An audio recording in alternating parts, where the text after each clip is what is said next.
Պապիկս օգնել է նրանց, ովքեր վիրավոր են եղել, ինքը որպես բժիշկ է գնացել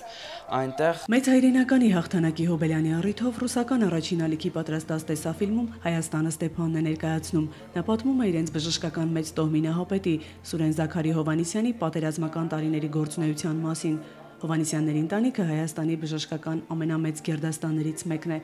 Մեր երկրի առողջապահական համակարգի տարբեր ճյուղերի զարգացումը մեծապես կապված է նաև նշանավոր այս գերդաստանի անդամների յուրաքանչյուրի անվան ու աշխատանքի հետ։ Բժշկական տոհմիկ ընտանիքը մեր երկրին տվել է բժիշկների մի քանի սերունդ։ Ընտանեկան պատմությունը վավերագրում է երրորդ սերունդը ներկայացնող Սուրեն Հովհաննիսյանը։ Ինքը եղել է բժշկական գիտությունների դոկտոր, պրոֆեսոր, ինքը բազմաթիվ վիրատությունների, բոլոր վիրատություններին տիրապետել է, իր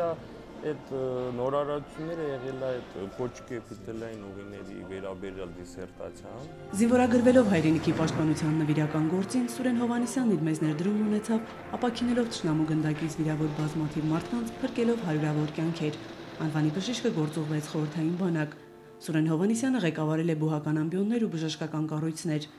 Նրա դուստրը Գայանե Հովհաննիսյանը, որը եւս ընտրել է բժշկի պատասխանատու մասնագիտությունը, հիշում է պրոֆեսոր Հայրիկի հետ վիրահատարանում անցկացրած ամեն մի րոպեն։ 4-րդ կուրսից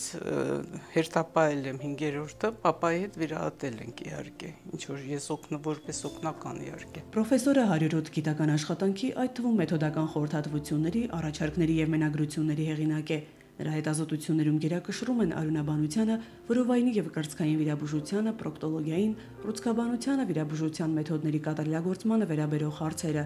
Սուրեն Հովհաննիսյանը եղել է խորհրդային Հայաստանի առողջապահության նախարարության գլխավոր վիրաբույժը։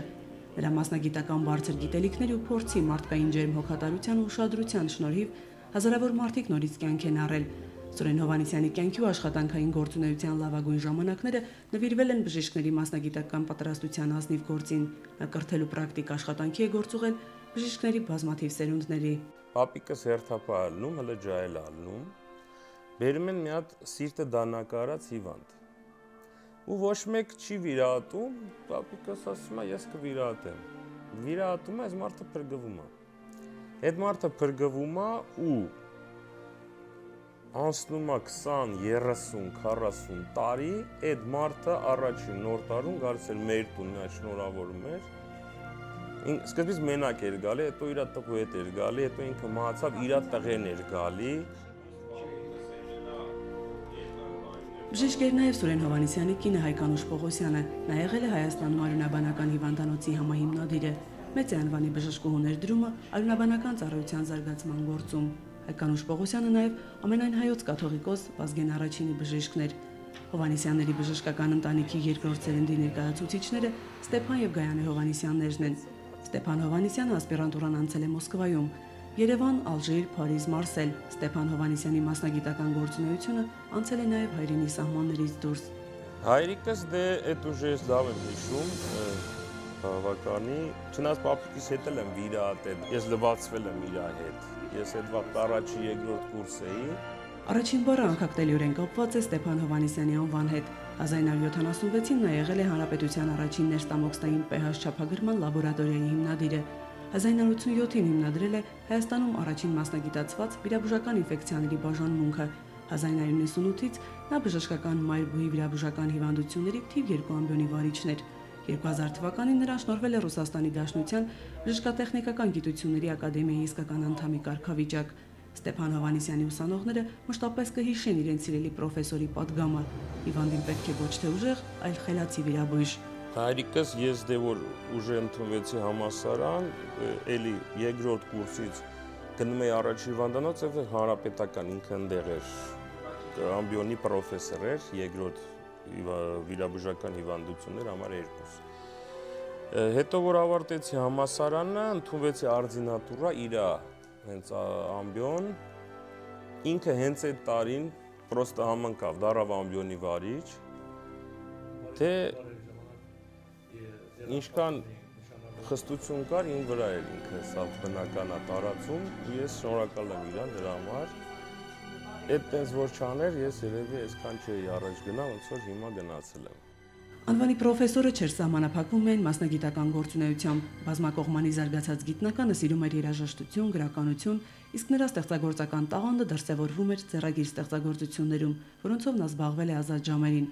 Պրոֆեսոր Հովհաննիսյանի կենսուրախ լիցքերն ու էներգետիկան փոխանցվում էին հիվանդներին, նրանց համար դառնում բուժման հանդեպ հավատի լրացուցիչ աղբյուր։ Պատմում են, որ նա հիվանդին փրկելու համար անգամ իր արյուններ տալիս։ Ստեփան Հովհաննիսյանը կյանքից հեռացավ 2008 թվականին։ Բժշկական այս ընտանիքում, սակայն, բժշկական տոհմիկ ավանդույթը շարունակվում է։ Բժիշկ են Ստեփան Հովհաննիսյանի այրին Իվետա Եղիկյանը, որդին Սուրեն Հովհաննիսյանը, որն ներկայացնում է այս մեծ բժշկական գերդաստանի երրորդ ճյուղը։ Որոշեցի, որ պետք է դոկտորականն էլ անեմ։ Չնայած մտածում էի, որ պետք է անեմ, բայց դե ուժեղ ոնց որ պարտք էի։ Եվ գնացի Մոսկվա, ստեղի հետ համատեղ գործս արեցի 2 տարում։ Դոկտորականս պաշտպանեցի, նվիրեցի մակերիկամների ուռուցքների լապարասկոպիկ հեռացում։ Եվ այդ դիսերտացիաս նվիրեցի հայրիկիս։ Վիրաբուժություն մասնագիտությամբ Սուրեն Հովհաննիսյանը վերապատրաստվել է Մոսկվայում։ Բժշկական գիտությունների դոկտորի կոչումը նրան շնորհվել է 2010 թվականին։ 2014 թվականին Սուրեն Հովհաննիսյանը նշանակվել է Երևանի պետական բժշկական համալսարանի սիմուլյացիոն կենտրոնի ղեկավար։ Նա հայկական, ռուսական եւ եվրոպական էնդովիրաբուժական ասոցիացիաների եւ հայ վիրաբույժների ասոցիացիայի անդամ է։ Բժիշկ է նաեւ Սուրեն Հովհաննիսյանի կինը Կարինե Մանուկյանը։ Նա ավարտել է Երևանի պետական բժշկական համալսարանը, աշխատում է Արմենիա բժշկական կենտրոնում։ Բժշկուհի է նաև Ստեփան Հովհաննիսյանի կինը Իվետա Եղիկյանը, նա ևս ավարտել է Հերացու անվան պետական բժշկական ինստիտուտը։ Ուշագրավն այն է, որ հայ նշանավոր բժիշկների ընտանիքներից շատերը ստեղծվել են միավորելով 2 տարբեր բժշկական ազգանուններ։ Այդ կերպ է ստեղծվել նաև Հովհաննիսյան-Եղիկյան մեծ ընտանիքը։ Ստեփան Հովհաննիսյանի կինը Իվետա Եղիկյանը ցելել է բժշկական մեծ ընտանիքից։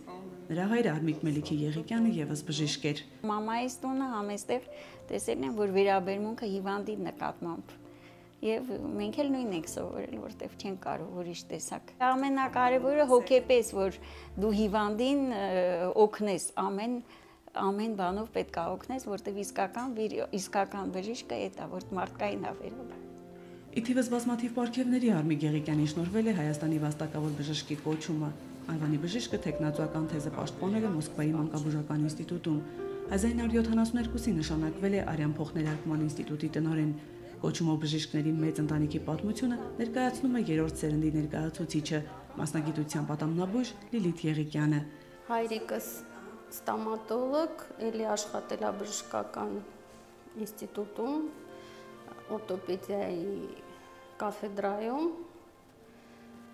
իսկ մայրիկս միակ ոչ բժիշկն է եղել մեր ընտանիքի, երաժիշտ էր։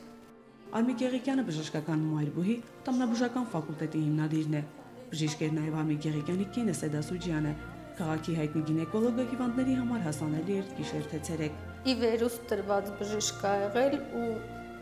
որ հիվանդի հետ առնչություն ունեցել, բոլորը եղել են ապշահարված ուղղակի, թե իր վերաբերմունքից, թե իր հմուտ լինելուց, թե իմացությամբ իր մասնագիտությունը։ Բժշկական տոհմիկ այս ընտանիքի երկրորդ ճյուղը ներկայացնում է Արմիկ Եղիկյանի որդին Էդգար Եղիկյանը։ Նա նույնպես ատամնաբույժ էր, աշխատել է Երևանի պետական բժշկական համալսարանի օրթոպեդիայի ամբիոնում։ Եղիկյանների բժշկական ընտանիքի երրորդ սերնդի ներկայացուցիչն է նաև Արմեն Եղիկյանը, որ մասնագիտությամբ դարձյալ ատամնաբույժ է, գործունեություն է ծավալում Ռուսաստանում։ Լիլիթ Եղիկյանը նշում է նաև որդուն Վահե Վանցյանին, որը ընտրել է ատամնաբույժի մասնագիտությունը։